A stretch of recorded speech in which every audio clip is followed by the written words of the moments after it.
على أشرف الأنبياء وسيد المرسلين نبينا محمد وعلى آله وأصحابه أجمعين. سبحانك لا علم لنا إلا ما علمتنا إنك أنت العليم الحكيم. رب اشرح لي صدري ويسر لي أمري واحلل عقدة من لساني يفقه قولي. اللهم علمنا ما ينفعنا وانفعنا بما علمتنا وزدنا علما نافعا. আমরা মূলত যে আল্লাহ তাআলা কোরআনের মধ্যে যে বীর বা সৎ কাজ এর যে লিস্ট দিয়েছেন সেখান থেকে প্রথম বীর বা প্রথম কল্যাণকর কাজের ব্যাপারে আমরা আলোচনা করতেছিলাম। সেটা হলো ওয়ালাকিন্নাল বিররা মান আমানা বিল্লাহ, আল্লাহর প্রতি ঈমান আনার ব্যাপারে কথা বলতেছিলাম। তো আজকে আমরা আল্লাহর প্রতি ঈমান আনার ব্যাপারে একটু বিস্তারিত আলোচনা করবো ইনশাআল্লাহ। প্রথমত হলো যে আল্লাহর প্রতি ঈমান, এটা দুইটা মৌলিক বিষয়ের উপর প্রতিষ্ঠিত। অর্থাৎ আমরা যদি বলি যে আল্লাহর উপর ঈমান আনবো, তার মানে এটা কি? তার মানে হলো আমাদের দুইটা জিনিসের প্রতি ঈমান আনতে হবে। এক নম্বর হলো ঈমান বি উজুদিহি, আল্লাহর অস্তিত্বের ব্যাপারে ঈমান আনা। আল্লাহ একজন আছেন, স্রষ্টা একজন আছেন, এই অস্তিত্বে বিশ্বাস করা স্বীকৃত। এটা হলো প্রথম ফাউন্ডেশন আল্লাহর প্রতি ঈমানের। আল্লাহর প্রতি ঈমানের দ্বিতীয় যে ফাউন্ডেশন, সেটা হলো আল্লাহর তাওহীদের প্রতি ঈমান আনা, একত্ববাদের প্রতি ঈমান আনা। এই তাওহীদের প্রতি ঈমান এটা আবার তিনটা ভাগে বিভক্ত। একটা হলো আল্লাহর রুবুবিয়তের ব্যাপারে তাওহীদের ঘোষণা দেওয়া, একত্ববাদের ঘোষণা দেওয়া। আল্লাহর উলুহিয়তের ব্যাপারে একত্ববাদের ঘোষণা দেওয়া, এবং আল্লাহ আসমা এবং সিফাতের ব্যাপারে একত্ববাদের ঘোষণা। তার মানে সব মিলিয়ে আমরা পাচ্ছি যে আল্লাহর প্রতি ঈমান আমরা আনি এতটুকু মুখ দিয়ে বললে যে আল্লাহ একজন আছেন এতটুকু বিশ্বাস করলে যথেষ্ট নয়। বরং আল্লাহর প্রতি ঈমানের জন্য মূল বিষয় হলো চারটা বিষয়ের প্রতি ঈমান আনতে হবে। চারটা বিষয়কে আমরা দুইটা ভাগে ভাগ করেছি। প্রথম ভাগ হলো আল্লাহর অস্তিত্বের ব্যাপারে বিশ্বাস বা ঈমান। দ্বিতীয়ত হলো আল্লাহ তাওহীদের ব্যাপারে ঈমান। এই তাওহীদের ঈমানটাকে আমরা তিন ভাগে ভাগ করেছি। একটা হলো রুবুবিয়্যাহ, একটা উলুহিয়্যাহ, একটা আসমা ওয়া সিফাত। তার মানে আমরা সবাই জানি যে আল্লাহর প্রতি আমাদের ঈমান আছে, কিন্তু ঈমান আছে মানে কি, এটা বিস্তারিত আমরা অনেকেই জানি না। এই জন্য এটা খুবই গুরুত্বপূর্ণ পয়েন্ট। কারণ আমাদের এই যে তাওহীদের বিশ্বাস, আল্লাহর অস্তিত্বের প্রতি বিশ্বাস, এগুলো কোনো একটা বিশ্বাসের ব্যাপারে যদি আমাদের কোনো ত্রুটি থাকে বা কোনো এম্বিগুইটি থাকে, ডাউট থাকে, তাহলে আসলে আমাদের ঈমানই নড়বড় হয়ে যাবে। এমনও হতে পারে যে আমরা মুখে ঈমানের কথা বলতেছি, কিন্তু আসলে দেখা যাচ্ছে ঈমান থেকে আমি কোন সময় বেরিয়ে গেছি আমি নিজেও জানি না। এই জন্য একটা গুরুত্বপূর্ণ বিষয় হলো যে আমরা অজু ভঙ্গের কারণ জানি, কিন্তু ঈমান ভঙ্গের কারণ জানি না, বা ইসলাম ভঙ্গের কারণ জানি না। কোন কোন কাজ করলে ঈমান নষ্ট হয়ে যায়, ইসলামী নষ্ট হয়ে যায়, ইসলাম থেকে খারিজ হয়ে আমি কুফরে চলে যাব, সেগুলো আমরা জানি না। শুধুমাত্র অজু ভঙ্গের কারণ আমরা ছোটবেলায় মুখস্থ করছি, কিন্তু তার চেয়ে গুরুত্বপূর্ণ যেটা, সেটা হলো ঈমান ভঙ্গের কারণ, সেগুলো আমরা অনেক সময় জানি না। এই জন্য আল্লাহর প্রতি ঈমান এবং ঈমান ভঙ্গের কারণ যেগুলো, সেগুলো জানা বেশি গুরুত্বপূর্ণ। তো আমরা আজকে আল্লাহর প্রতি ঈমানের যে চারটা মৌলিক বিষয়, সেগুলো নিয়ে ইনশাআল্লাহ সংক্ষিপ্ত আলোচনা করবো যতটুকু সম্ভব হয়। প্রথমে আসি আমরা আল্লাহর প্রথম আল্লাহর প্রতি ঈমানের প্রথম পিলার হলো বা স্তম্ভ হলো যে আল্লাহর অস্তিত্বের ব্যাপারে বিশ্বাস করা। আল্লাহ একজন আছেন, স্রষ্টা একজন আছেন, স্রষ্টার অস্তিত্বে বিশ্বাস করা।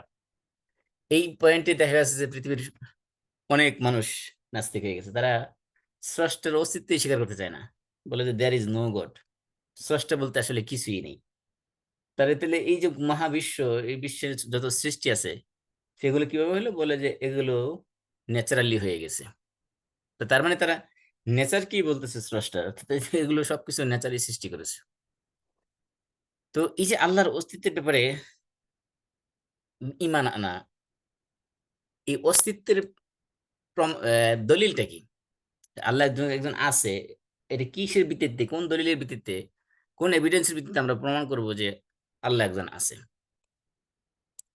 এ ব্যাপারে অনেকগুলো দলিল বা এভিডেন্স আমাদের সামনে আছে, যেটার মাধ্যমে আমরা প্রমাণ করতে পারি যে আল্লাহ রাব্বুল আলামিনের অস্তিত্বের বিষয়ে।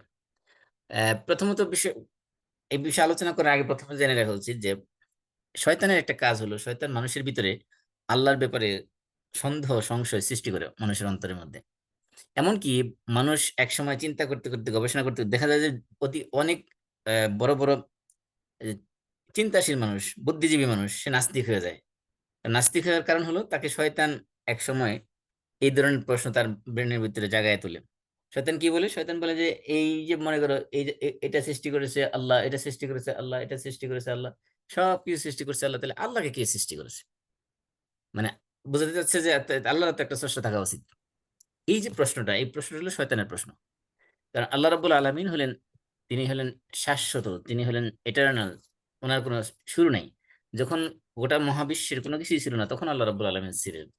এই যে বিষয়টা, এটা মানুষের কমন সেন্সে ঢুকে না বলেই অনেক সময় অনেক বড় বড় বুদ্ধিজীবী চিন্তাশীল তারাও নাস্তিক হয়ে যায়। তো এই জন্য আল্লাহর ইমানের ব্যাপারে প্রথম স্তম্ভ হলো, মূল ভিত্তি হলো যে আল্লাহর অস্তিত্বকে স্বীকার করে নাও। এই স্বীকার যে আমরা করবো কোন দলিলের ভিত্তিতে? প্রথমত দলিল হলো দলিলুল ফিতরা।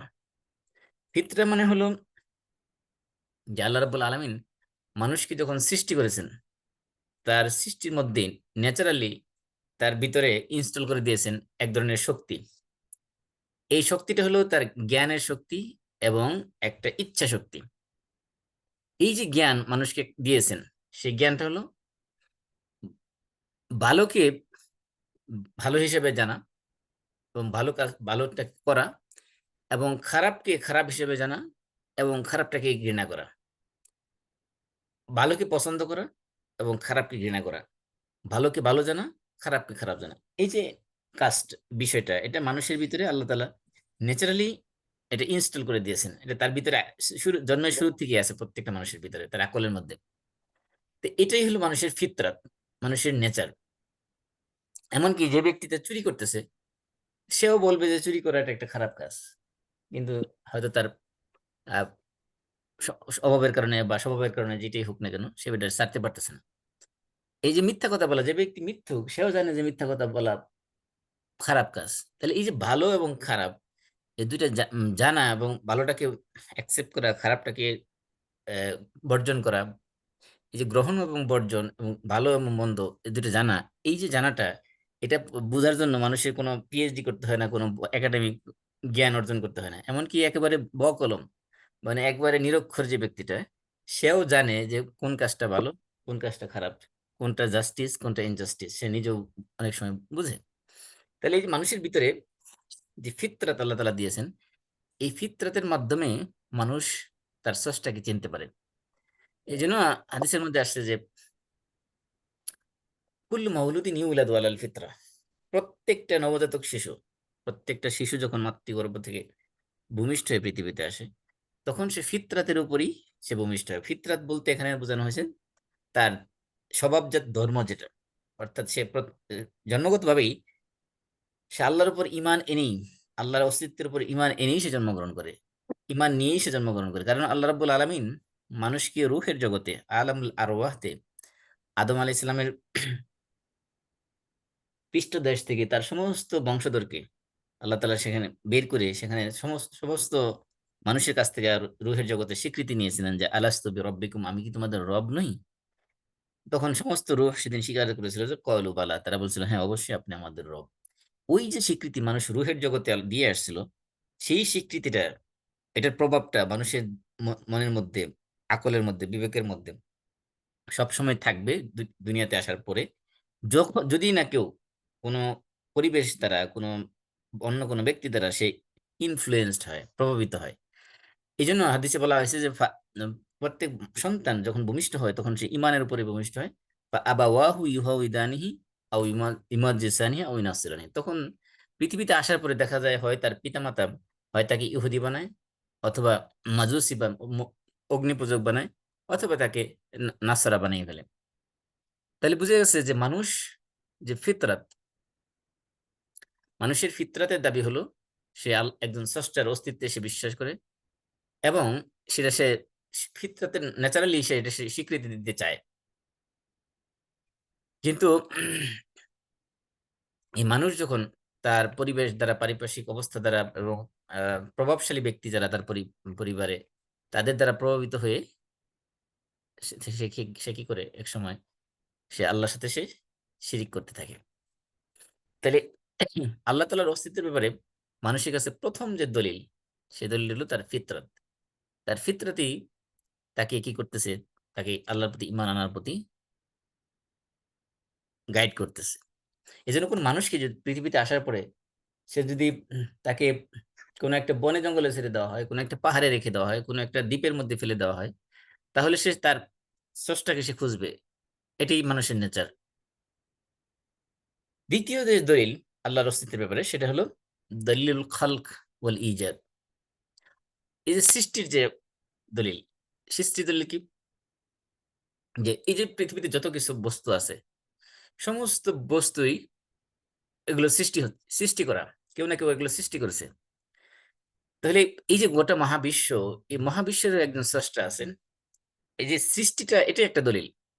কারণ কোন সৃষ্টি নিজে নিজে সৃষ্টি হতে পারে না, অনিশ্চিত থেকে অস্তিত্বে নিজে নিজে আসতে পারে না, তার পিছনে একজন স্রষ্টা লাগে। মনে করেন কেউ যদি একটা শিশুকে, একদম নাবালক শিশুকে যদি পিছন থেকে এসে থাপ্পড় মারে, একটা থাপ্পড় মেরে দিয়ে যদি বলে যে এই যে থাপ্পড়টা, এটা এমনিতেই শূন্য থেকে আসছে, আইসা তোমার গালের মধ্যে লাগাই দিয়েছে, আমি তোমার থাপ্পড় দিইনি, এটা এমনিতেই হাওয়াতে একটা থাপ্পড় তৈরি হয়েছে, এটা তোমার গালে লেগে গেছে। এই ছোট নাবালক শিশুটা সেটা বিশ্বাস করবে না। কারণ সে বিশ্বাস করবে যেহেতু তারপর একটা লাগছে, আমি একটা হাতের স্পর্শ আমার গালের মধ্যে লেগেছে, কেউ না কেউ আমাকে থাপ্পড় দিয়েছে, সেখানে কারো না কারো হাত আছে। তাহলে একটা ছোট্ট শিশু, তাকে যদি আপনি বলেন যে একটা থাপ্পড় এটা নিজে নিজে তৈরি হয়ে গেছে হাওয়ার মধ্যেই, এর ভিতরে কোনো এই থাপ্পড় দেওয়ার পিছনে কারো কোনো ভূমিকা নাই বা কারো কেউ কিছু করে নাই, এটা সেও বিশ্বাস করবে না। সে বলবে আপনি যদি বলেনও তাকে বিশ্বাস করার চেষ্টা করেন, আপনাকে সে পাগল মনে করবে। তাহলে এই যে সৃষ্টির যে মহাবিশ্বের যে সৃষ্টি, সব কিছুর পিছনে আমরা দেখতেছি এই পৃথিবীতে যা কিছু আছে সবকিছু সৃষ্ট, এগুলো সবই ক্রিয়েটেড, এগুলো আমরা নিজের চোখে দেখতেছি। আর প্রত্যেক সৃষ্টির পিছনে কি থাকে? একজন স্রষ্টা থাকে। এটা হলো মানুষের আকলের, মানুষের আকল এটাকে উম বিশ্বাস করে যে মানুষ আকলের জন্য এটা জরুরি, নেসেসারি। প্রত্যেকটা মানুষ বিশ্বাস করে যে কোনো স্রষ্টা ছাড়া কোনো সৃষ্টি হতে পারে না। তার মানে যেহেতু এই গোটা মহাবিশ্বের এবং বিশ্বের মধ্যে যা কিছু আছে সবকিছু যেহেতু সৃষ্ট, তার মানে হলো এর পিছনে একজন স্রষ্টা আছে, আর তিনি হলেন আল্লাহ। তাহলে প্রথম দলিল হলো যে মানুষের ফিতরাতের মাধ্যমে আমরা জানতে পারি। দ্বিতীয় দলিল হলো আহ, যেটাকে আমরা বলি যে সৃষ্টি। এখন প্রশ্ন হলো যে এই যে একটু আগে যে বললাম যে শয়তান যে প্রশ্ন করে, তাহলে সব সৃষ্টির পিছনে যদি স্রষ্টা থাকে, তাহলে আল্লাহর তো একটা স্রষ্টা থাকা আবশ্যক, নাউজুবিল্লাহ। এই যে প্রশ্নটা, এটাই সমস্যা। এখানেই মানুষ নাস্তিক হয়ে যায়। কারণ আল্লাহ তাআলা হলেন ওয়াজিবুল উজুদ, অর্থাৎ তিনি যখন আসমান জমিন, এই আরশ কুরসি কোনো কিছুই ছিল না, তখনই আল্লাহ রাব্বুল আলামিন ছিলেন। তিনি হলেন অর্থাৎ আমরা যদি এই যে সৃষ্টির এই যে সিলসিলা বা তাসালসুল, এই ধারাবাহিকভাবে আমরা যে একটার পিছনে একটা যাই, যে এটাকে এটা সৃষ্টি করছে, তাকে এটা সৃষ্টি করছে, তাকে এটা সৃষ্টি করছে, সৃষ্টি করতে করতে করতে করতে যেখানে যে শেষ হয়ে যাবে, যে ওইখানেই আল্লাহ তাআলা আছেন। তার মানে একটা জায়গায় তো যে শেষ হতে হবে। আমরা তো শুধুমাত্র মনে করেন যে আমি বললাম যে আমি, আমার সন্তান হয়েছে আমার ওরস থেকে, আমি হয়েছে আমার বাবা থেকে, আমার বাবা হয়েছে আমার দাদা থেকে, আমার দাদা হয়েছে তার আমার বড় দাদা বাবা থেকে, বড় বাবা হয়েছে তার বড় বাবা থেকে, এরকম এরকম যাইতে যাইতে যাইতে যাইতে একটা জায়গায় যাইতে থামবে।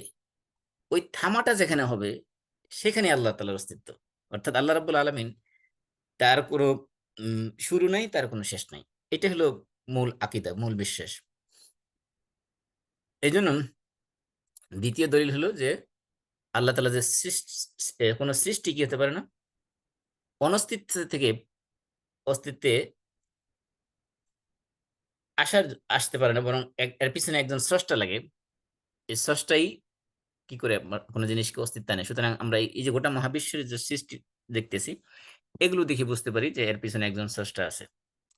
এটা হলো 2 নম্বর দলিল। 3 নম্বর দলিল হলো ইতকান এবং ইহকাম। এই যে আল্লাহ তাআলার সৃষ্টি আমরা দেখতে পাই, এগুলো প্রত্যেকটা সৃষ্টি আল্লাহ রাব্বুল আলামিন পারফেক্টলি সৃষ্টি করেছেন।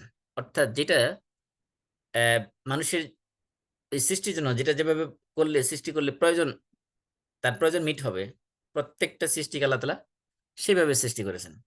যেমন মনে করেন আমরা যদি আমাদের আহ, আল্লাহ তাআলা বলতেছেন সূরা নামলের 88 নম্বর আয়াতে, সুনআল্লাহিল্লাযী আতকানা কুল্লা শাই।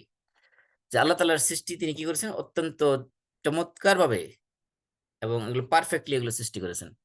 আল্লাহ বলছেন আল্লাযী আহসানা কুল্লা শাইইন খালাকা, তিনি যা কিছু সৃষ্টি করেছেন সবগুলো সর্বোত্তম ভাবে সৃষ্টি করেছেন। আপনি যদি আমরা চোখের দিকে তাকাই, এই চোখটাকে আল্লাহ তাআলা আমাদের দেহের যেই জায়গায় সেট করেছেন এবং এগুলোকে এই চোখটাকে কিভাবে প্রোটেকশন দিয়েছেন, এই চোখটাকে একেবারে শক্ত হাড় দিয়ে এর ভিতরে রেখেছেন, খাঁচার ভিতরে। এটা যদি মনে করেন যে অন্য কোনো জায়গায় থাকতো, হাতের মধ্যে বা পায়ের মধ্যে, দেখা যেত আপনি একটা হোঁচট খেয়ে পড়ে গেছেন, চক্ষু ছিটকে পড়ে চলে যেত আরেক জায়গায়। আবার এর ভিতরে এটাকে সৌন্দর্য করেছেন, এটার মধ্যে ব্রু দিয়েছেন, এটার মধ্যে এই পশম দিয়েছেন, এবং এই চোখের ভিতরে আবার লবণাক্ত পানিও দিয়েছেন। আবার এই যে পানি দেখেন, এক একটা পানি এক এক রকম। চোখের মধ্যে পানি দিয়েছেন, এটা লবণাক্ত। মুখের মধ্যে লালা দিয়েছেন, সেটা আবার মিষ্টি। কানের মধ্যে দিয়েছেন তরল পদার্থ, সেটা আবার তিক্ত। এই যে প্রত্যেকটা আল্লাহ তাআলা দিয়েছেন, প্রত্যেকটার পিছনে হিকমত আছে, প্রত্যেকটার পিছনে রহস্য আছে। আপনি এবং এমনিভাবে আমরা যদি এই যে ওটের সৃষ্টির দিকে তাকাই, আমরা পাখির সৃষ্টির দিকে তাকাই, মৌমাছির দিকে তাকাই, মাছের দিকে তাকাই, এবং এই যে সামুদ্রিক যত প্রাণী আছে, সামুদ্রিক যত জীবজন্তু আছে যেগুলো পানির নিচে বসবাস করে, সেগুলোর দিকে তাকাই, তাহলে দেখতে পাবো যে আল্লাহ রাব্বুল আলামিন প্রত্যেকটা জিনিসই পারফেক্টলি সেগুলো সৃষ্টি করেছেন। যেমন ধরেন আপনার সূর্যকে আল্লাহ রাব্বুল আলামিন এই যে মহাশূন্যের মধ্যে, এই যে হাজার হাজার বছর যাবত সূর্য আমাদেরকে এই যে তাপ দিয়ে যাচ্ছে, উত্তাপ দিয়ে যাচ্ছে, এবং এটাকে আল্লাহ তাআলা এমন একটা পারফেক্টলি এটাকে সেট করেছেন, যদি এই সূর্য এখন যে জায়গায় আছে সেখান থেকে আরো একটু পৃথিবীর কাছাকাছি চলে আসতো, তাহলে কি হয়ে যেত? তাহলে এই গোটা পৃথিবীর মানুষের জীবন ধ্বংস হয়ে যেত, মানুষ সহ এই গোটা মহাবিশ্ব এগুলো জ্বলে পড়ে যেত সূর্যের তাপে। আবার যদি এই সূর্য যেখানে আল্লাহ তাআলা সেট করে রেখেছেন সেখান থেকে যদি একটু দূরে সরিয়ে নেওয়া হতো, তাহলে দেখা যেত যে এই ঠান্ডার কারণে পৃথিবীর সমস্ত পানি এগুলো সব জমাট বেঁধে যেত, বরফ হয়ে যেত, তো মানুষের জীবন বিপর্যস্ত হয়ে পড়তো। আবার এই যে চন্দ্রটাকে আল্লাহ তাআলা যে জায়গায় সেট করে রেখেছেন, এখান থেকে যদি আরো একটু কাছাকাছি, পৃথিবীর কাছাকাছি চলে আসে, তাহলে দেখা যেত যদি এখান থেকে চন্দ্রটাকে যে জায়গায় সেট করে রেখেছেন আল্লাহ রাব্বুল আলামিন, তার থেকে যদি আরো কাছে চলে আসে পৃথিবীর, তাহলে দেখা যেত যে এই উম সমুদ্রের, সাগরের, মহাসাগরের পানি যেগুলো আছে সেগুলো সব স্থলভাগকে ঢেকে, মানে স্থলভাগে চলে আসতো, সেখান থেকে উঠে চলে আসতো পানিগুলো। আবার যদি এই সূর্য, সরি, এই চন্দ্র যদি যেখানে আছে তার চেয়ে একটু দূরে চলে যেত, তাহলে দেখা যেত এই সমুদ্রের পানি এগুলো সব শুকিয়ে যেত।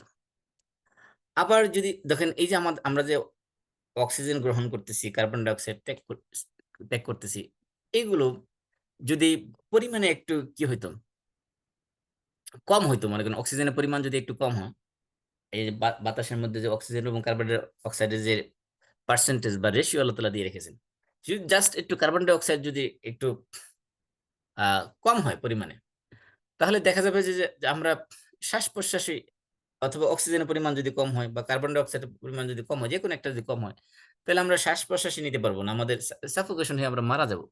তাহলে এই যে মনে করেন আল্লাহ তাআলা যে বৃষ্টি দিচ্ছেন, এই বৃষ্টি যদি এরকম হতো যে বৃষ্টি শুধু পড়তেই আছে আর থামতেছে না, কন্টিনিউয়াসলি পড়তেই আছে, তাহলে দেখা যেত যে বৃষ্টির কারণে সারা পৃথিবী একসময় তলায় যেত। আবার যদি বৃষ্টি একবার থামাই দিতেন, বন্ধ করে দিতেন, তাহলে দেখা যেত যে পৃথিবীর সব গাছপালা সব মরে যেত, মানুষ পানির অভাবে তৃষ্ণায় মরে যেত। তাহলে এই যে আল্লাহ তাআলা সৃষ্টির মধ্যে ইতকান করেছেন এবং সবগুলো পারফেক্ট আল্লাহ তাআলা সৃষ্টি করেছেন, এগুলো প্রমাণ করে যে এর পিছনে কি আছে, একজন স্রষ্টা আছে। আরেকটা দলিল হলো যে দলিলুত তাখসিস বলা হয় এটাকে। দলিলুত তাখসিস মানে হলো যে প্রত্যেকটা জিনিসকে আল্লাহ তাআলা স্পেশাল কিছু বৈশিষ্ট্য দিয়ে সৃষ্টি করেছেন। ওই স্পেশাল বৈশিষ্ট্যটা যদি ওই বস্তুর মধ্যে না থাকতো, তাহলে দেখা যেত যে ওই ওই বস্তুটা তার জীবনটাই স্বাভাবিকভাবে সে পরিচালনা করতে পারত না। আপনি যদি প্রত্যেকটা সৃষ্টির দিকে যদি তাকান, তাহলে দেখবেন যে তাকে আল্লাহ তাআলা স্পেশাল কিছু বৈশিষ্ট্য দিয়ে, স্পেশাল কিছু সুন্দরভাবে সেগুলো সৃষ্টি করেছেন। আল্লাহ তাআলা সূরা ওয়াকিয়ার মধ্যে আমাদের দৃষ্টি আকর্ষণ করেছেন অত্যন্ত চমৎকার। আল্লাহ বলছেন, আফারাআইতুম মা তাহরুসুন, তোমরা যে চাষাবাদ করো, এগুলো নিয়ে তোমরা কি ভেবে দেখেছো কোনোদিন? আআনতুম তাজরাউনাহু আম নাহনুজ জারিউন, এগুলো কি তোমরা ফসল ওই যে জমিনে উৎপন্ন হয়, এগুলো কি তোমরা উৎপন্ন করো নাকি আমরা উৎপন্ন করি? তা আমি আল্লাহ উৎপন্ন করি। আল্লাহ বলছেন লাউ নাশাউ লাজআলনাহু হুতামা ফাযালতুম তাফাক্কাহুন, যে আমি যদি ইচ্ছা করতাম এই যে তোমাদের যে শস্যগুলো, এগুলোকে আমি খড়কুটায় পরিণত করে দিতাম, মনে করেন ধানগুলো চিটায় পরিণত হয়ে যেত, গমগুলো চিটায় পরিণত হয়ে যেত, এরকম ফসলগুলো আমি এরকম আহ নষ্ট করে দিতে পারতাম। আল্লাহ বলছেন আফারা মা আল্লাযী তাশরাবুন, তোমরা যে পানি পান করো, এই পানি নিয়ে কোনোদিন ভেবে দেখেছো? আনতুম আনজালতুমুহু মিনাল মুজ, এই মেঘের থেকে এই পানিগুলো নামিয়ে নিয়ে আসে কে? বৃষ্টি বর্ষণ করে কে? এগুলো কি তোমরা বর্ষণ করো নাকি আমি আল্লাহ বর্ষণ করি? আল্লাহ বলছেন লাউ নাশাউ জাআলনাহু উজাজান ফালাউলা তাশকুরুন, আমি যদি ইচ্ছা করতাম তাহলে এই পানিগুলোকে আমি লবণাক্ত করে দিতে পারতাম, তারপরে কি তোমরা শুকরিয়া আদায় করবে না? এই যে পানিগুলো, সাগরের মহাসাগরের পানি, এগুলো তো লবণাক্ত পানি। এই লবণাক্ত পানিগুলো যে সূর্যের তাপে বাষ্প আকারে এগুলো উড়ে যাচ্ছে, উড়ে গিয়ে আকাশে জমাট বাঁধছে, সেখানে মেঘ মেঘ তৈরি মেঘ হচ্ছে, সেখান থেকে আবার এগুলো যখন রিটার্ন হচ্ছে পৃথিবীতে, তখন সে দেখা যাচ্ছে যে ওই লবণাক্ত পানিটাই মিষ্টি পানিতে পরিণত হয়ে আসতেছে। আল্লাহ বলছেন যে এই যে লবণাক্ত পানি কি আমি আল্লাহ মিষ্টি করে দিয়েছি তোমাদের জন্য, এগুলো নিয়ে তোমরা কি ভেবে দেখেছো? আমি আল্লাহ ইচ্ছা করলে এই লবণাক্ত পানি আবার লবণাক্ত অবস্থাতেই ফেরত পাঠাতে পারতাম। আমি তো সেটা করিনি। আমি তোমাদের জন্য সেই পানিগুলোকে, এমনকি এই গাছপালা, যদি লবণাক্ত পানি বৃষ্টি হতো তাহলে দেখা যায় গাছপালাগুলো সব মরে যেত লবণের কারণে। এমনকি পশু পাখি এই লবণাক্ত পানি না খাইতে পারতো না, পান করতে পারতো না, তো পশু পাখিগুলো মারা যেত। এই জন্য আল্লাহ বলছেন তোমরা কি এগুলো নিয়ে চিন্তা করো না, এগুলো নিয়ে ভেবে দেখো না? আল্লাহ বলছেন আফারা এই তুমুন নার আল্লাতি তুরুন, তোমরা যে আগুন জ্বালাও, সে আগুন জ্বালানো নিয়ে কি কোনোদিন ভেবে দেখেছো? আনতুম আনশাতুম শাজারাতাহা আম নাহনুল মুনশিউন, এই যে গাছ আগুন জ্বালাও, আগুনের যে লাকড়ি, যে খড়ি, যে কাঠ দিয়ে তোমরা আগুন জ্বালাও, সেই গাছগুলো, সেই কাঠগুলো কে তৈরি করেছে? এই গাছগুলো কি তোমরা তৈরি করেছো নাকি আমি আল্লাহ তৈরি করেছি? এই জন্য আল্লাহ তালা এইভাবে আল্লাহর সৃষ্টি দেখায় দেখে আল্লাহ তালা আমাদেরকে পরিচিত করে দিচ্ছেন। ইমাম ইবনুল তাইমিয়া বলতেছেন যে দেখেন, এই যে আমাদের চোখের মধ্যে পানি আছে, এই মুখের মধ্যে পানি আছে এবং কানের মধ্যে পানি আছে, এই যে এক ধরনের তরল পানি, এই যে চোখেরটা দিয়েছে লবণাক্ত, আবার মুখেরটা দিয়েছে মিষ্ট, আবার কানেরটা দিয়েছে তিক্ত। কারণটা কি? বলতেছে যে এই যে চোখের ভিতরে যে চোখের যে অংশটা, এটা যদি লবণাক্ত পানি না থাকতো তাহলে এই চোখের ভিতরে এই অংশটা এটা গলে যেত। এই লবণাক্ত দেওয়ার মাধ্যমে মানুষ মানুষের এই চক্ষুকে আল্লাহ রাব্বুল আলামিন প্রোটেক্ট করেছেন। আবার এই কানের মধ্যে যে তরল জিনিস দিয়েছেন, সেটা দিয়েছেন তিক্ত। কারণ কি? ওটা সাওয়ার হওয়ার কারণ হলো যে কোনো আহ পোকামাকড় কানের ভিতরে ঢুকলে যাতে সেই তিক্ততার কারণে ভিতরে আর যাইতে না চায়, সে যাতে ওইখানে স্টপ হয়ে যায়, অথবা ওটা ওইখানে মারা যায়। ঠিক তেমনি আবার এই যে মুখের মধ্যে যে লালা দিয়েছেন, সেটা দিয়েছেন মিষ্ট, যাতে করে মানুষ যখন খায়, খাওয়ার সময় সে এই খাবারের স্বাদ সে এটা বুঝতে পারে যে এই লালার কারণে। এমনকি যদি এই মুখের যে লালা এটা যদি তিক্ত হতো, তাহলে এই মানুষ খাবার পেটে যাওয়ার আগেই এই খাবার কি হয়ে যেত? নষ্ট হয়ে যেত। আবার যদি কানের মধ্যে যে যে তরল পদার্থ আল্লাহ তাআলা দিয়েছেন, সেটা যদি মিষ্ট হতো, তাহলে দেখা যেত যে একটা মশা বা মাছি কানের ভিতরে ঢুকে এটা ব্রেনে চলে যেত। এই জন্য না, আল্লাহ তাআলা যে প্রত্যেক জায়গায় যেখানে পারফেক্টলি যা দরকার, যেখানে যতটুকু দরকার, এই সবগুলো সেভাবে দিয়েছেন। আবার চেহারার মধ্যে দেখেন, চেহারার ত্বক আর পায়ের ত্বকের মধ্যে খেয়াল করেন, পায়ের নিচের চামড়াগুলো দিয়েছেন শক্ত, মানে সেখানে এই এত সফট না, এত নরম না। এই চেহারার যে ত্বকটা, এই ত্বক যদি পায়ের নিচে দেওয়া হতো, তাহলে দেখা যেত আপনি 10 কদম হাঁটলেই আপনার পায়ের নিচে ঠোসা পড়ে যেত। এই যে আল্লাহ তালা হেকমত সহকারে সবকিছু সৃষ্টি করেছেন, এই আল্লাহ তালা সৃষ্টির এই নৈপুণ্য, এগুলো দেখলে বোঝা যায় যে এর পিছনে একজন কি আছে, স্রষ্টা আছেন। তারপরে বলা হচ্ছে যে দলিল তাকদির ও তাসবিয়া, যে আল্লাহ তালা যা কিছু সৃষ্টি করেছেন, সমস্ত সৃষ্টি আল্লাহ তিনি পরিমিত আকারে পরিমাণ মতো সৃষ্টি করেছেন। যেখানে যতটুকু প্রয়োজন, সেখানে ততটুকু দিয়ে আল্লাহ রাব্বুল আলামিন সৃষ্টি করেছেন। তাই আল্লাহ বলছেন ওকুল্লা শাইইন ইনদাহু বিমিকদার, আল্লাহ রাব্বুল আলামিন যা কিছু সৃষ্টি করেন সবকিছু তিনি পরিমিত আকারে করেন। খালাকা কুল্লা শাইইন ফাকাদ্দারাহু তাকদীরা, তিনি সবকিছু সৃষ্টি করেছেন এবং সেগুলোকে পরিমিত উম, আকারে সৃষ্টি করেছেন, অর্থাৎ যতটুকু পরিমাণ হলেই যে জিনিসটা সৃষ্টি করেছেন সেই জিনিসের মধ্যে যতটুকু পরিমাণ দরকার সেই পরিমাণ দিয়ে তিনি সৃষ্টি করেছেন। আল্লাহ বলছেন ওয়া আনজালনা মিনাস সামাই মাআন বিকাদারিন, আমি আসমান থেকে পরিমিত আকারে বৃষ্টি নাজিল করি। ফাআসকান্নাহু ফিল আরদ। এরপরে আল্লাহ বলছেন ইন্না কুল্লা শাইইন খালাকনাহু বিকাদার, সূরা কামারে বলছেন যে আমরা সমস্ত জিনিস পরিমাণ মতো সৃষ্টি করেছি। আল্লাহ বলছেন মিন নুতফাতিন খালাকাহু ফাকাদ্দারাহু, যে আল্লাহ তাআলা মানুষকে এই নুতফা থেকে সৃষ্টি করেছেন এবং সেখানে মানুষের সৃষ্টির জন্য যেখানে যা কিছু প্রয়োজন পরিমিত আকারে দিয়েছেন। এগুলো আমরা নিজের বাহ্যিক চক্ষে আমরা দেখতেছি, এগুলো বোঝা যায় যে এর পিছনে কি আছেন, একজন স্রষ্টা আছেন।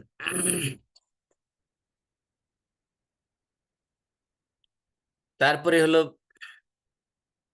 দলিল দালাইল নবুয়া, নবুয়তের যে দলিল, নবুয়তের দলিলের মাধ্যমে আমরা প্রমাণ পাই যে একজন স্রষ্টা আছে। আল্লাহ তাআলা যে বিভিন্ন যুগে যুগে বিভিন্ন নবী রাসূল পাঠিয়েছেন, এই নবী রাসূলদেরকে আল্লাহ তাআলা কিছু প্রমাণ দিয়েছেন যে তারা যে নবী, নবী হওয়ার পক্ষে কিছু প্রমাণ দিয়েছেন, কিছু মুআজিজা দিয়েছেন, কিছু দালাইল তাদেরকে দিয়েছেন, এভিডেন্স দিয়েছেন, যেগুলো দ্বারা প্রমাণ করতে পারে যে তিনি নবী।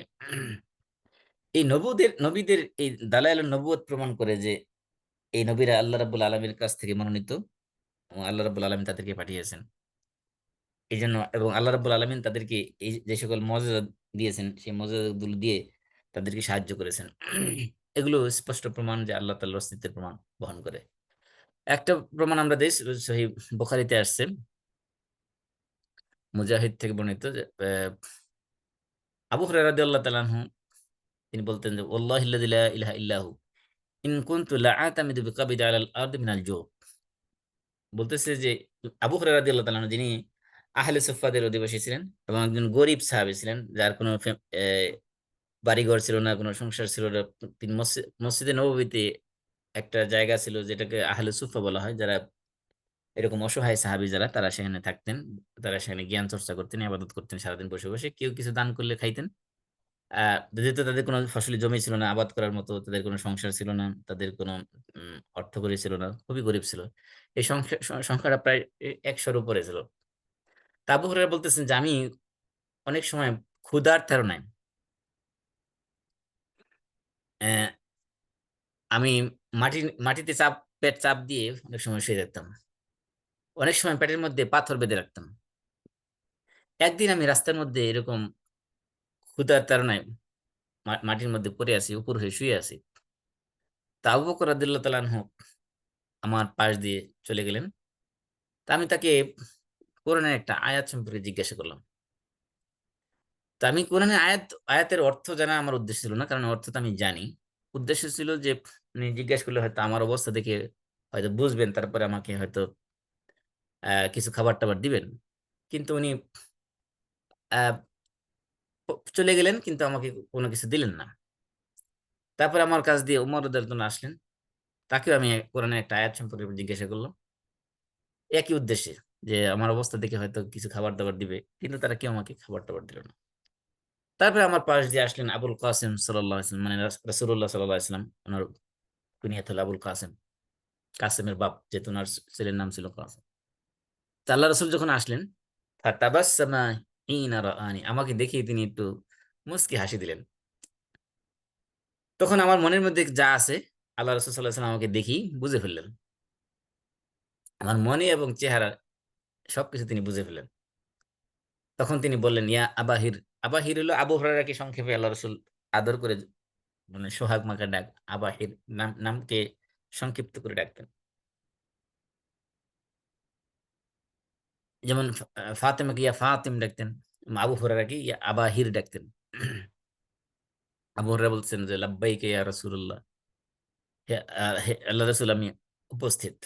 তখন আল্লাহ রাসূল সাল্লাল্লাহু আলাইহি ওয়াসাল্লাম বললেন ইলহাক ওয়া মাদা ফাতাবি'তু, বলে যে আমার সাথে চলো। তো আল্লাহ রাসূল সাল্লাল্লাহু আলাইহি ওয়াসাল্লাম চলতে লাগলেন, আমি আল্লাহ রাসূলের পিছনে পিছনে যাইতে লাগলাম।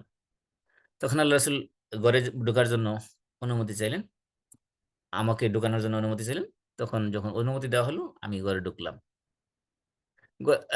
আল্লাহ রসুলের সাথে ঘরে ঢুকার পরে আল্লাহ রসুল দেখলেন ওয়াজাদা লাবানান ফি কাদাহিন, একটা পেয়ালার মধ্যে কিছু দুধ রাখা আছে। আল্লাহ রসুল জিজ্ঞেস করলেন মিন আইনা হাযাল লাবান, এই দুধগুলো কোথা থেকে আসলো? তখন আল্লাহ রসুলের স্ত্রীরা বললেন যে এই দুধগুলো আপনাকে অমুকে আপনার জন্য হাদিয়া হিসেবে পাঠিয়েছেন। তখন আল্লাহ রসুল বললেন আবু হুরায়রা আবাহির, আবু হুরায়রাকে বললেন যে, আবু হুরায়রা বললেন লাব্বাইক ইয়া রাসূলুল্লাহ, বলেন আল্লাহ রসুল বলছেন ইলহাক ইলা আহলি সুফা ফাদউহুম লি, যাও আহলে সুফার যারা অধিবাসী আছে, আহলে সুফাতে যারা আছে তাদের সবাইকে ডেকে নিয়ে আসো আমার বাসায়।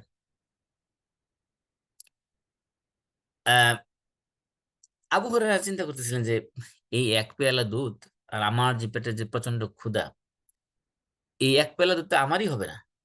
এই আহলে সুফার এত এত লোক, এই শতকখানি লোক, এই 100-র উপরে লোক, এই সবগুলো লোক যদি আসে, এই এক পেয়ালা দুধের কি হবে? কেউ তো খেতে পারবে না। তো বলতেছে আমি তো হকদার ছিলাম, একটু খাইলে আমার একটু শরীরে শক্তি হইতো।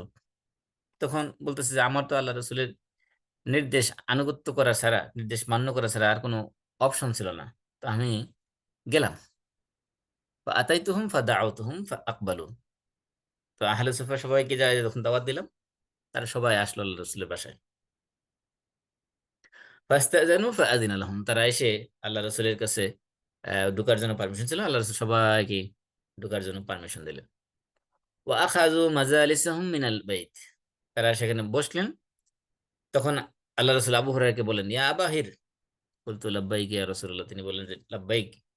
আল্লাহ রসুল বললেন যে খুয ফাআতিহিম, নাও এই পেয়ালাটা নাও, নিয়ে তাদেরকে খাইতে দাও, পেয়ালা থেকে দুধ পান করতে দাও। আবু হুরায়রা বলতেছেন আকাস্তুল কাদাহ ফাজআলতু উতিহি রাজুলা ফায়াশরু হাত্তা ইয়ারwi, আমি পেয়ালা নিয়ে একজনকে দিলাম, এক একজনকে দিতে লাগলাম, এবং সে দুধ পান করলো পেয়ালা থেকে, দুধ পান করে করে সে একেবারে পরিতৃপ্ত হয়ে গেল, পরিতৃপ্ত হওয়ার পরে আমার কাছে ফেরত দিল। সুম্মা ইয়ারুদ্দু আলাইয়াল কাদা ফাআতিহি রাজুলা ফায়াশরু হাত্তা ইয়ারওয়া, যে আমি এরকম ভাবে একজন খাওয়া খাওয়া শেষ হয় তারপর আবার আমার কাছে পেয়ালা ফেরত দেয়, আমি এবার আরেকজনকে দিই, সার্ভ করতেছি। আবু হুরায়রা হলো এই দুধের পেয়ালা সার্ভ করার দায়িত্বে আছে। এরকম পান করাইতে করাইতে যখন সবাই যখন পরিতৃপ্তি সহকারে দুধ পান করলো, হাত্তা ইনতাহাতু ইলান নবী সাল্লাল্লাহু আলাইহি ওয়াসাল্লাম, রাসূল সাল্লাল্লাহু আলাইহি ওয়াসাল্লামের কাছে আমি পেয়ালা নিয়ে গেলাম। আল্লাহ আবু হুরায়রা বলতেছেন যে সবাই আহলে সুফফার যে শতাধিক লোক, তো সবাই ওই এক পেয়ালা দুধ থেকে সবাই পরিতৃপ্তি সহকারে পান করার পরে আমি এখন পেয়ালা নিয়ে রাসূলের কাছে গেলাম। ফাআখাযাল কাদাহ ফাওয়াদাহু আলা ইয়াদিহি, আল্লাহ রাসূল সাল্লাল্লাহু আলাইহি ওয়াসাল্লাম পেয়ালা হাতে নিলেন। ফানাযারা ইলাইয়া ফাতাবাসসামা, আমার দিকে তাকাইলেন এবং আবার একটু মুচকি হাসলেন। ফাকালা সাল্লাল্লাহু আলাইহি ওয়াসাল্লাম, আল্লাহ রাসূল সাল্লাল্লাহু আলাইহি ওয়াসাল্লাম বলেন আবাহির, ও আবু হুরায়রা। কুলতু লাব্বাইকা ইয়া রাসূলুল্লাহ, তিনি আবু হুরায়রা সাড়া দিলেন, বললেন বাকি তো আনা ও আনতা, আবু হুরায়রা আমি আর তুমি, আমরা দুজনেই তো বাকি আছি, বাকি সবার তো খাওয়া শেষ। তখন আবু হুরায়রা বললেন যে সদাকতা, হ্যাঁ আপনি সঠিক বলেছেন ইয়া রাসূলুল্লাহ। তখন আল্লাহ রাসূল বললেন আবু হুরায়রা কি ওকুদ ফাশরাব, যে বসো এবং এখান থেকে দুধ পান করো। আবু হুরায়রা বলতেছেন ফাকাআতু ফাশারিবতু, আমি বসে দুধ পান করতে লাগলাম। তখন আল্লাহ রাসূল বললেন ইশরাব, তুমি পান করো। আমি আবারও পান করলাম। ফামা জালা ইয়াকুল ইশরাব, তিনি আল্লাহ রাসূল বারবার আমাকে বলতেছিলেন পান করো, পান করো, পান করো। তখন আবু হুরায়রা তো আগে চিন্তা করছিল যে পেয়ালার দুধ সবটাই খাবে। এখন আল্লাহ রাসূল তাকে যেহেতু একবার খাইয়া ফেরত দিতে চাচ্ছে, আল্লাহ রাসূল বলছেন আবার খাও, আবার ফেরত দিতে চাচ্ছে, আল্লাহ রাসূল বলছেন আবার খাও, বারবার শুধু বলতেছেন খাও খাও দুধ পান করো। তা আবু হুরায়রা এক পর্যায়ে বলতেছেন লা ওয়াল্লাযী বা'আসাকা বিল হক মা আজিদু লাহু মাসলাকান, আমি সেই সত্তার কসম করে বলতেছি যে আল্লাহ আপনাকে সত্য নবী হিসেবে প্রেরণ করেছেন, মা আজিদু লাহু মাসলাকান, যে আমি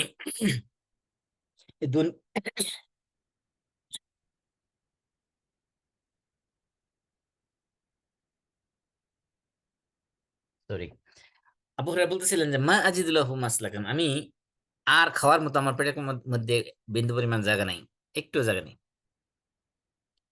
তখন আল্লাহ রাসূল বললেন যে আরিনি, তাহলে ঠিক আছে আমাকে দাও আবার। আতাইতুহুল কাদা, আমি আল্লাহ রাসূলের কাছে দিলাম। হামিদাল্লাহ ওয়া সান্না, আল্লাহ রাসূল সাল্লাল্লাহু আলাইহি ওয়াসাল্লাম আল্লাহর প্রশংসা করলেন এবং বিসমিল্লাহ বলে অবশিষ্ট দুধ সেখান থেকে পান করলেন। এই যে কাহিনী, এটা বুখারীর রেওয়ায়েত। এই কাহিনী থেকে এখানে কিভাবে আল্লাহ রসুলের নবুয়তের প্রমাণও পাওয়া যায় এবং আল্লাহর অস্তিত্বের প্রমাণও পাওয়া যায়। নবুয়তের প্রমাণ কিভাবে পাওয়া যায়, যে আল্লাহ রসুল সাল্লাহ সাল্লাম আবু হুরায়রাকে দেখি মুস্কি হাসি দিলেন, আবার যখন দুধ পান করলেন তখন আল্লাহ রসুল সাল্লাহ সাল্লাম মুস্কি হাসি দিলেন। এই যে ব্যক্তিত্ব, মানুষের দিকে হাসি মুখে কথা বলা, এটা রাসূলের ব্যক্তিত্বের প্রমাণ বহন করে। এবং এক পেয়ালা দুধ হাদিয়া দেওয়া হয়েছে, সে হাদিয়ার দুধটাও আরেকজনকে গিফট দিয়ে দেওয়া, এটা রাসূলের বদান্যতার, রাসূলের জেনারসিটির প্রমাণ বহন করে। এবং এই যে আল্লাহ রাসূল সাল্লাল্লাহু আলাইহি ওয়াসাল্লাম আবু হুরায়রা একজন দরিদ্র সাহাবীকে অতিথি হিসেবে, গেস্ট হিসেবে বাসায় দাওয়াত দিয়ে নিয়ে আসা, তো এটা একটা আহ, মহৎ কাজের প্রমাণ বহন করে।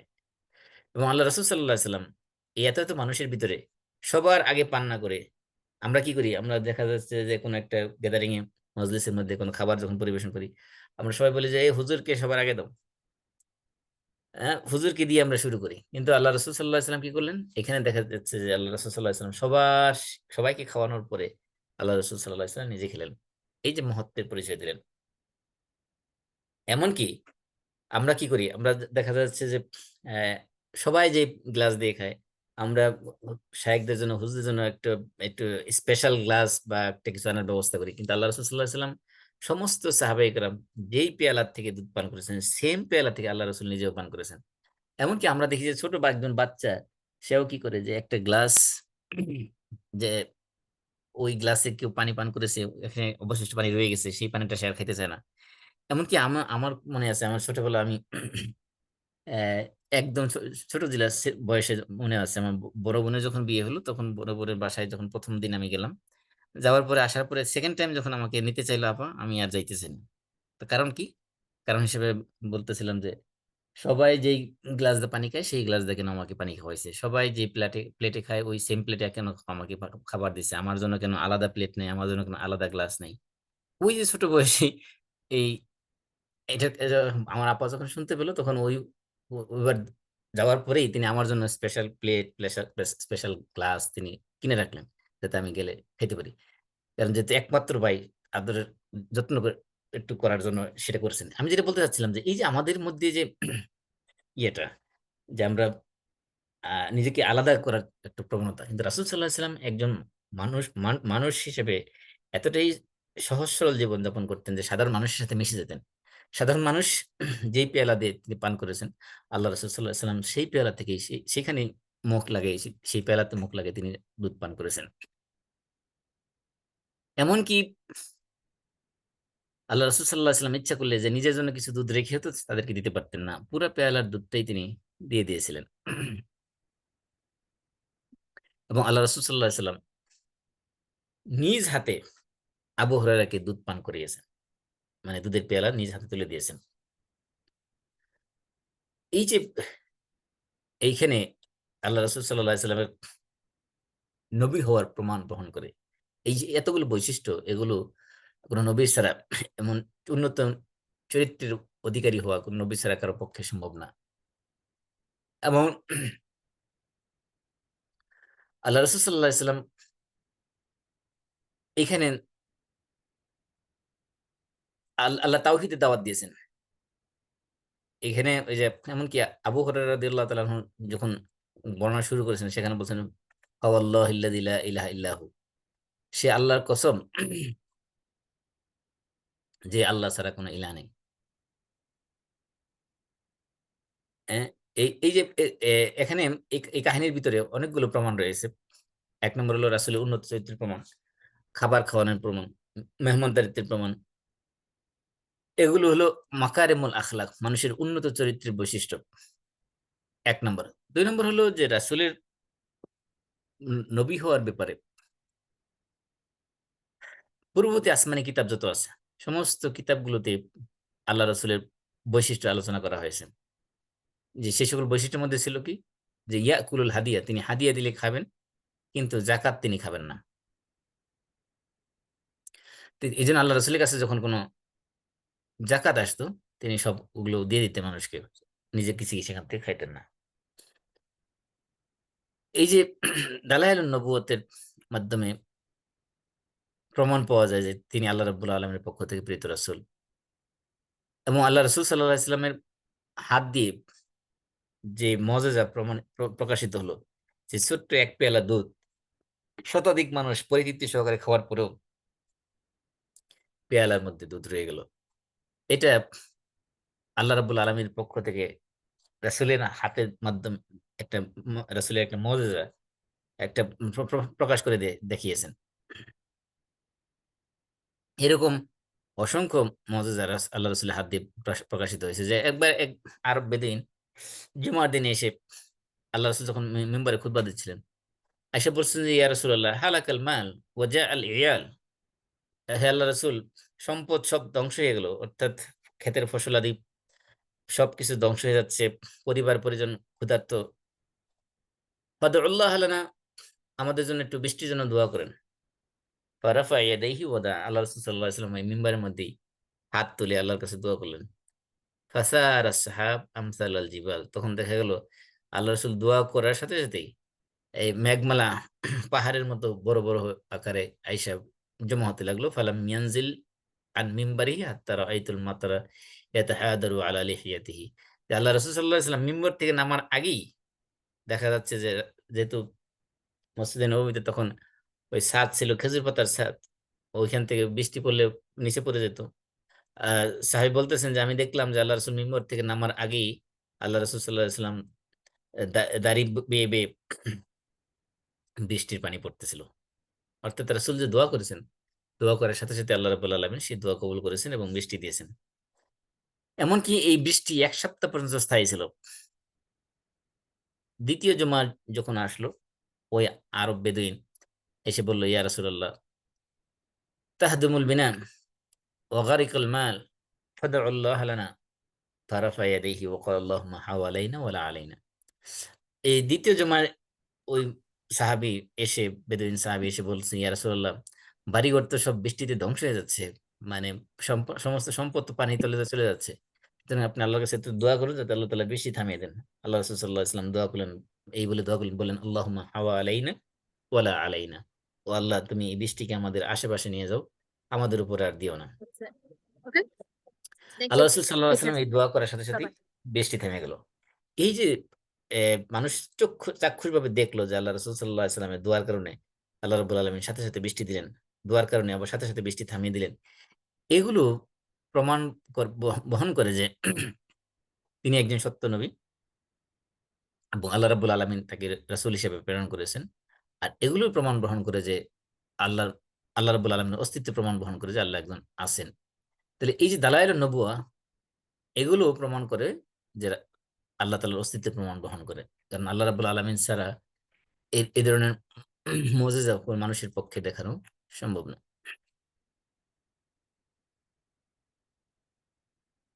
আরেকটা প্রমাণ হলো যে মানুষের মাকারিমুল আখলাক, আখলাকের মাধ্যমে একটা প্রমাণ বহন করে যে আল্লাহ রাব্বুল আলামিন অস্তিত্ব প্রমাণ বহন করে। সেটা কিভাবে? যে মানুষের ভিতরে আল্লাহ রাব্বুল আলামিন কল্যাণকর জিনিস, এগুলো মানুষের ভিতরে আল্লাহ তাআলা সেট করে রেখেছেন। এই যে কল্যাণকর কাজ এগুলো, এগুলো মানুষ যখন করবে, এগুলোর কারণে সে পুরস্কার পাবে। আবার অকল্যাণকর কাজ, খারাপ কাজ, পাপের কাজ, এগুলো যখন করবে মানুষ, তখন সে এটার জন্য শাস্তি পাবে। তাহলে এই যে কল্যাণকর কাজ, এবং অনেক অনেক মানুষ দেখা যায় যে মানুষ ভালো কাজ করা সত্ত্বেও তাকে মানুষ শাস্তি দিতেছে। আবার অনেক সময় দেখা যায় খারাপ কাজ করা সত্ত্বেও সে দুনিয়াতে এসে পুরস্কার পাচ্ছে। অনেক সময় দেখেন না যে পুলিশের মধ্যে একজন বিরোধী দলকে পিটানোর কারণে তার প্রমোশন হয়ে গেল। তাহলে এই যে খারাপ কাজ করে সে দুনিয়াতে ভালো পুরস্কার পেয়ে যাচ্ছে, আবার ভালো কাজ করার কারণে দেখা যাচ্ছে যে দুনিয়াতে মানুষ শাস্তি পাচ্ছে। এই যে বৈপরীত্য, মানে যেটা ন্যাচারালি হওয়ার কথা ছিল তার বিপরীত হচ্ছে, এগুলোতে একটা জাস্টিস হওয়া দরকার। আর এই যে ভালো কাজের সওয়াব বা খারাপ কাজের যে, ভালো কাজের এবং খারাপ কাজের যে প্রতিদান বা শাস্তি, এগুলো তো দুনিয়ার জীবনে হবে না সবসময়। কখনো কখনো আল্লাহ তাআলা দুনিয়াতে কিছু পানিশমেন্ট দেন। তাহলে এজন্য বোঝা যায় যে আরেকটা জীবন থাকা দরকার, যে জীবনে এই সব কিছুর পুঙ্খানুপুঙ্খ হিসাব হবে এবং সেগুলো পাওনা যথাযথভাবে দিয়ে দেওয়া হবে। আর সেটা হলো পরকালের জীবন, যে জীবনে আল্লাহ রাব্বুল আলামিন হবেন ইলাহুন আলিমুন আদিলুন হাকিম। আল্লাহ রাব্বুল আলামিন হবেন সেদিন ন্যায় বিচারক। তিনি সেদিন বিচার করবেন এবং তিনি যেহেতু মানুষের সবকিছু জানেন, সেই হিসেবে তিনি মানুষকে পুরস্কৃত করবেন, জাযা দিবেন। এটা আরেকটি প্রমাণ বহন করে যে আল্লাহ রাব্বুল আলামিনের অস্তিত্বের ব্যাপারে। তাহলে প্রথম আল্লাহর অস্তিত্বের ব্যাপারে প্রথম যে বিশ্বাস আমাদের, অথবা আল্লাহর প্রতি ইমানের ব্যাপারে প্রথম যে বিশ্বাস, সেটা হলো আল্লাহর অস্তিত্বের ব্যাপারে বিশ্বাস। তো আল্লাহর অস্তিত্বের ব্যাপারে যদি কারো সন্দেহ থাকে, তাহলে সে কখনোই ইমানদার হতে পারবে না, মুমিন হতে পারবে না। তো দ্বিতীয় যে আকীদা আমাদের, সেটা হলো আল্লাহর তাওহীদ। আল্লাহর ব্যাপারে দ্বিতীয়, আমরা বলেছিলাম যে আল্লাহর ব্যাপারে ইমানের ব্যাপারে দুইটা মূল স্তম্ভ, একটা হলো আল্লাহর অস্তিত্বের ব্যাপারে ইমান, দ্বিতীয়ত হলো আল্লাহ তাওহীদের ব্যাপারে ইমান। এবং আমরা তাওহীদটাকে আবার তিন ক্যাটাগরিতে ভাগ করেছি, একটা হলো রুবুবিয়্যা, একটা উলুহিয়্যা, একটা আসমা ও সিফাত। তো আমরা দ্বিতীয় পয়েন্টে আসি, যে তাওহীদের মধ্যে প্রথম পয়েন্ট যেটা, সেটা হলো তাওহীদুর রুবুবিয়্যা। তাওহীদুর রুবুবিয়্যাতে আমাদের বিশ্বাস করতে হবে। রুবুবিয়্যা মানে রুবুবিয়্যা শব্দটা আসছে রব থেকে।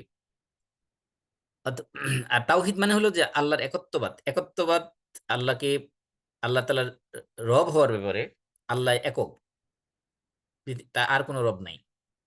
ঠিক তেমনিভাবে ইলাহ হওয়ার ব্যাপারে, অর্থাৎ এবাদত পাওয়ার যোগ্য হিসেবে আল্লাহ ছাড়া আর কেউ নেই। আবার আসমা এবং সিফাতের ব্যাপারে আল্লাহ তাআলার সমকক্ষ আর কেউ নেই। এই সব কিছু তিনটা বিষয় যদি একত্রে কেউ বিশ্বাস করে, তখন সে আল্লাহ তাওহীদে বিশ্বাস করে। তাহলে আল্লাহ তাওহীদের বিশ্বাস এটা আহ, দুই দিক থেকে হতে পারে। বান্দার দিক থেকে হতে পারে এবং আল্লাহর দিক থেকে হতে পারে। বান্দার দিক থেকে এবং আল্লাহর দিক থেকে যদি আমরা বিশ্লেষণ করি, তাহলে বান্দার দিক থেকে যদি আমরা তাওহীদকে হিসাব ব্যাখ্যা করি, তাহলে হবে বান্দা তা আল্লাহ তাআলা তাওহীদের স্বীকৃতি দিবে। আর আল্লাহর দিক থেকে আল্লাহ তাআলা, যদি আমরা তাওহীদের ক্লাসিফিকেশন করি, তাহলে তাওহীদ রুবুবিয়্যা, উলুহিয়্যা, আসমা এবং সিফাত, সেগুলো আমরা বলতে পারি। তো বান্দা তাওহীদের, আল্লাহ বান্দা কি করবে আল্লাহর তাওহীদের ব্যাপারে? এক নম্বর হলো তার অন্তর দ্বারা সে বিশ্বাস করবে। অন্তর দ্বারা তার মুখের দ্বারা সে স্বীকৃতি দিবে, অন্তর দ্বারা সে বিশ্বাস করবে। তো অন্তরের দ্বারা কাজ হলো দুইটা, একটা হলো অন্তরের আমলের মাধ্যমে, একটা অন্তরের বিশ্বাসের মাধ্যমে। অন্তরের আমল কি? অন্তরের আমল হলো যেমন আল্লাহ তাআলাকে অন্তরের মধ্যে, আল্লাহর প্রতি মহাব্বত, আল্লাহর ভয়, আল্লাহর প্রতি আশা, এগুলো অন্তরের মধ্যে লালন করা। আবার অন্তরের দিয়ে স্বীকৃতি দেওয়া, এটা এই দুইটা হলো অন্তরের কাজ। আবার মুখের কাজ কি? মুখের কাজ হলো যে মুখ দিয়ে আল্লাহর একত্ববাদের পরিপন্থী কোনো কথা মুখ দিয়ে উচ্চারণ না করা। আবার অঙ্গ প্রত্যঙ্গের কাজও আছে। অঙ্গ প্রত্যঙ্গের কাজ কি? যে আল্লাহ রাব্বুল আলামিন যে সকল কাজ করতে বলেছেন সেগুলো করা, এবং যে সকল কাজ থেকে বিরত থাকতে বলেছেন সেগুলো কাজ- সেই কাজগুলো না করা। তাহলে অন্তরের মাধ্যমে, জবানের মাধ্যমে, অঙ্গ প্রত্যঙ্গের মাধ্যমে, সবগুলোর মাধ্যমে আল্লাহ তাওহীদের স্বীকৃতি দিতে হবে। এটা হলো বান্দার পক্ষ থেকে। দুই নম্বর আসি যে আল্লাহর দিক থেকে তাওহীদ রুবুবিয়্যাকে আহ কিভাবে বোঝানো হচ্ছে, বা তাওহীদকে বোঝানো হচ্ছে। তাওহীদ হলো তিন ভাগে ভাগ করা হয়েছে: তাওহীদ রুবুবিয়্যা, তাওহীদুল উলুহিয়্যা, তাওহীদুল আসমা ওয়াস সিফাত। রুবুবিয়্যা মানে রব। রব মানে কি? রব মানে হলো রবের ভিতরে তিনটা জিনিসের সমন্বয় আছে। আল্লাহ রাব্বুল আলামিন যে আমাদের রব, আমরা যে বলি আলহামদুলিল্লাহ রব্বিল আলামিন, তো এই রব বলতে মূলত তিনটা জিনিসকে বোঝায়। এক নম্বর, রব মানে হলো তিনি হলেন, এর ভিতরে তিনটা বৈশিষ্ট্য আছে: তিনি স্রষ্টা, তিনি মালিক, এবং তিনি মুদাব্বির। মুদাব্বির মানে তিনি পরিচালনা করেন। তাহলে তিনি সৃষ্টি করেছেন গোটা মহাবিশ্বের যা কিছু আছে, দৃশ্যমান অদৃশ্যমান, সবকিছু তিনি স্রষ্টা, এবং সবকিছুর তিনি মালিক। এই মালিকানাও আল্লাহর। দুই নম্বর। তিন নম্বর হলো এই সবকিছুর পরিচালনা দায়িত্ব, এগুলো সুচারুভাবে পরিচালনা করেন আল্লাহ রাব্বুল আলামিন। তাহলে আল্লাহ রাব্বুল আলামিন আমাদের রব। রব হিসেবে যখন আমরা আল্লাহকে স্বীকৃতি দিই, তখন এই তিনটা জিনিসের স্বীকৃতি দিই একসাথে। সেটা হলো আল্লাহ আমাদের স্রষ্টা, আমাদের না শুধু, এই গোটা মহাবিশ্বের সবকিছু তিনি স্রষ্টা, এবং তিনি সবকিছুর মালিক, এবং তিনি সবকিছুর পরিচালনাকারী। সবকিছু তিনি তাদবীর করেন, তিনি মুদাব্বির। এটা হলো তাওহীদুর রুবুবিয়্যাহ, রব হিসেবে।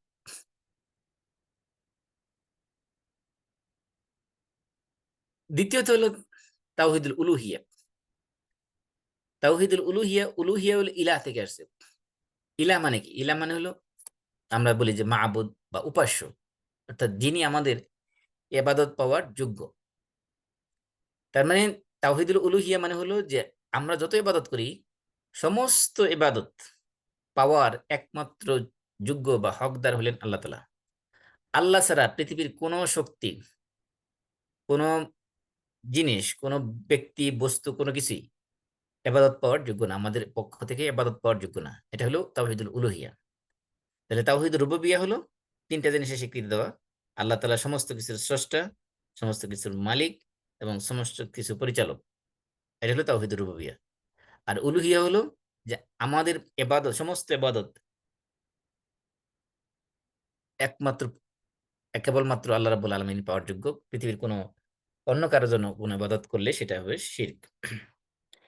তাই মানে মানে হলো তাওহীদুর রুবুবিয়্যাহটাকে আমরা ধরতে পারি উপর থেকে নিচের দিকে, আর তাওহীদুল উলুহিয়্যাহটা ধরতে পারি নিচের থেকে উপর দিকে। তার মানে কি? তার মানে উপর থেকে আল্লাহ রাব্বুল আলামিনের কাছ থেকে দুনিয়াতে যা কিছু আসতেছে, আল্লাহ তাআলা সৃষ্টি করতেছেন, আল্লাহ তাআলা এগুলো মালিক, আল্লাহ তাআলা এগুলো পরিচালনা করতেছেন, এগুলো সব আল্লাহর কাজ। সেই জন্য হলো রুবুবিয়্যাহ, তিনি হলো রব। আবার উলুহিয়্যাহ হলো যে আমরা পৃথিবীর থেকে বা আল্লাহ, এই গোটা সৃষ্টি জগৎ যত কিছু ইবাদত করবে, সমস্ত ইবাদত মালিক হবে আল্লাহ রাব্বুল আলামিন। তাহলে নিচের থেকে ইবাদত যত যাচ্ছে সব উপর দিকে যাচ্ছে, আপার উপর থেকে সৃষ্টি করা, মালিকানা, পরিচালনা করা সবকিছু আল্লাহ তাআলার। তো এই যে মূলত গোটা ইসলামের মূল কনসেপ্ট হলো এই জায়গায়, সেটা হলো আল্লাহর সাথে বান্দার যে সম্পর্ক, কানেকশন, এটি হলো মূল ইসলাম, টোটাল ইসলাম। তাহলে তাওহীদ রুবুবিয়্যাহ হলো তিনটা জিনিস: আল্লাহ তাআলা স্রষ্টা, আল্লাহ তাআলা মালিক, এবং আল্লাহ তাআলা সবকিছু পরিচালক। আর তাওহীদুল উলুহিয়্যাহ হলো পৃথিবীতে যত ইবাদত আছে, সমস্ত ইবাদত পাওয়ার একমাত্র যোগ্য অধিকারী আল্লাহ তাআলা। He is the only one who deserves to be worship. আল্লাহ ছাড়া আর কারোর জন্য কোনো ইবাদত করা যাবে না। আর তাওহীদুল আসমা ওয়া সিফাত মানে কি?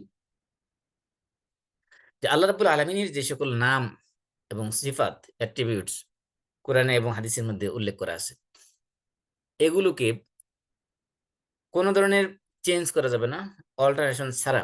এগুলোকে কোনোটাকে ডিনাই করা যাবে না, ইগনোর করা যাবে না। যেখানে যেভাবে আছে সেখানে সেভাবে এগুলো বিশ্বাস করতে হবে, এবং ওই আল্লাহ তাআলার যে সকল নাম এবং সিফাত আছে, সেই নাম এবং সিফাতের কোনো সমকক্ষ কেউ আর নাই, এই বিশ্বাস করা। এই তিনটাকে একত্রে বলা হয় তাওহীদ। তাহলে তাওহীদের মানে তিনটা ক্যাটাগরি আছে বা তিনটা ক্লাসিফিকেশন আছে। একটা আল্লাহ তাওহীদ মানে আল্লাহর রুবুবিয়্যাতে তাওহীদ স্বীকৃতি দিতে হবে। কেউ যদি মনে করে যে এই পৃথিবীর সৃষ্টির পিছনে আল্লাহ ছাড়া আর কারো হাত আছে, তাহলে সে তাওহীদের রুবুবিয়্যাতকে অস্বীকার করবে। মালিকানা, দ্বিতীয়ত হলো মালিকানা। মালিকানার ক্ষেত্রে আল্লাহ তাআলা যে বলে যে না, এই পৃথিবীর মালিক আল্লাহ না, পৃথিবীর মালিক অন্য কেউ। যেমন কেউ বলে যে এগুলো ন্যাচারালি সৃষ্টি হয়ে গেছে, তাহলে মানে ন্যাচার হলো এগুলোর মালিক। তাহলে এই মালিকানা, মালিক একমাত্র আল্লাহ। এই মালিকানার ভিতরে যদি কেউ আল্লাহ ছাড়া অন্য কাউকে মেনে নেয়, তাহলে সে সেখানে শিরক করলো। তারপরে তাদবীর। তাদবীর হলো পরিচালনা। গোটা মহাবিশ্বের পরিচালনার দায়িত্ব আল্লাহ রাব্বুল আলামিন। কেউ যদি মনে করেন যে গোটা মহাবিশ্ব আল্লাহ ছাড়া অন্য কেউ পরিচালনা করতেছেন, তাহলে সে আল্লাহর সাথে শিরক করলো। এই যে বিশেষ করে আমাদের দেশে কিছু কিছু দরবারে, পীর সাহেবের দরবারে গেলে দেখবেন যে তারা এক ধরনের আজগুবি কথাবার্তা বলে যে তাদের দুনিয়াতে নাকি অনেক কুতুব আছে, এই কুতুবরা নাকি পানির তলে থাকে, সাগরের নিচে থাকে। সেখান থেকে নাকি তারা এক এক এলাকার, এক এক অঞ্চলের এক একটা করে কুতুব আছে, তারা ওই এলাকা পরিচালনা করেন, দেখাশোনা করেন। নাউজুবিল্লাহ। এই যে বিশ্বাস, এগুলো সুস্পষ্ট শিরক। অথচ এই শিরক গুলো আসতেছে বিভিন্ন পীর সাহেবদের কাছ থেকে, দরবার থেকে। এগুলো কোনো ভিত্তিহীন কথা, বানোয়াট কথা। তো সবকিছু পরিচালনার দায়িত্ব একমাত্র আল্লাহ রাব্বুল আলামিনের। তা আল্লাহ রাব্বুল আলামিন তার ফেরেশতাদেরকে দিয়ে পরিচালনা করেন, কোনো কুতুব দিয়ে আল্লাহ তাআলা দুনিয়া পরিচালনা করেন, এমন কোনো কথা কোরআন হাদিসে নাই। তাহলে এই যে তাওহীদুর রুবুবিয়্যার ক্ষেত্রে তিনটা জিনিসের স্বীকৃতি দেবে: আল্লাহ স্রষ্টা হিসেবে, আল্লাহ তাআলা মালিক হিসেবে এবং আল্লাহ তাআলা পরিচালক হিসেবে।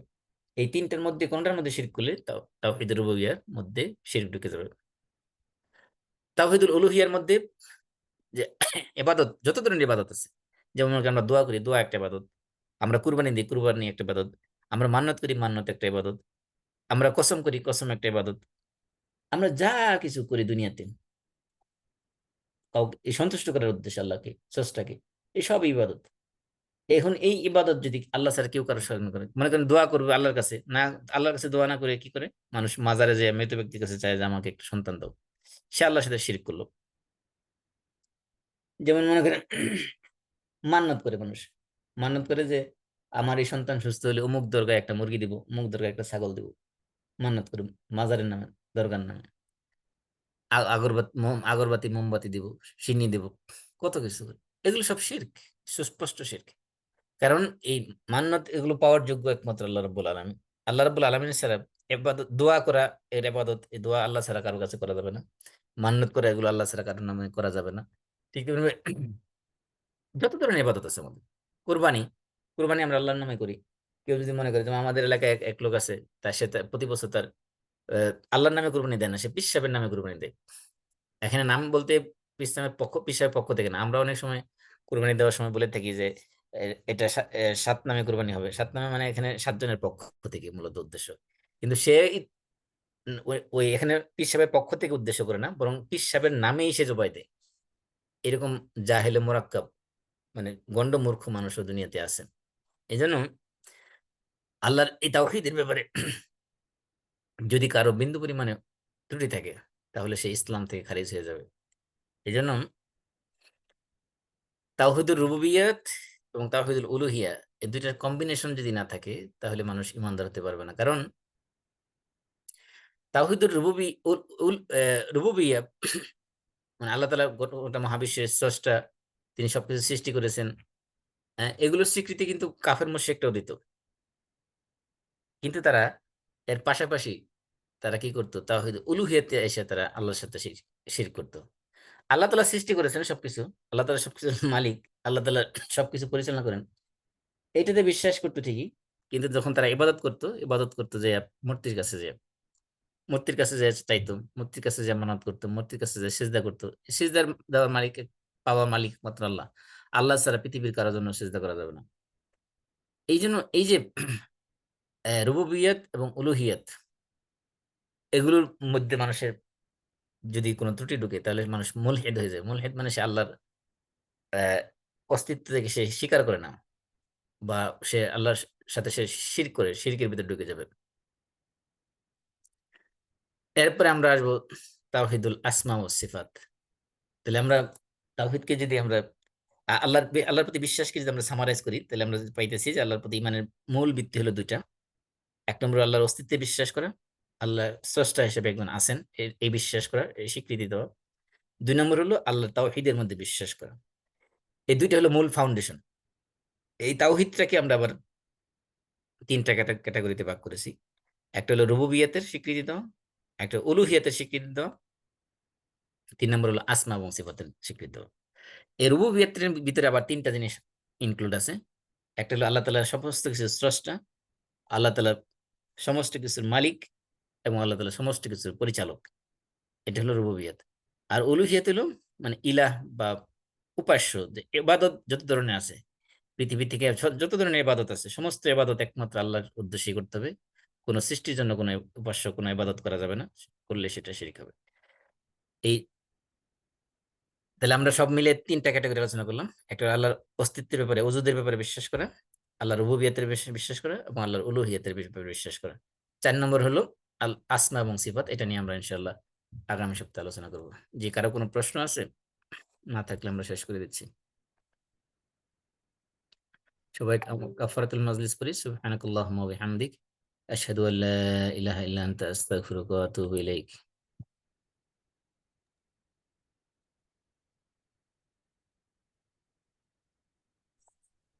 আসসালামু আলাইকুম ওয়া রাহমাতুল্লাহ। ওয়ালাইকুম আসসালাম ওয়া রাহমাতুল্লাহ।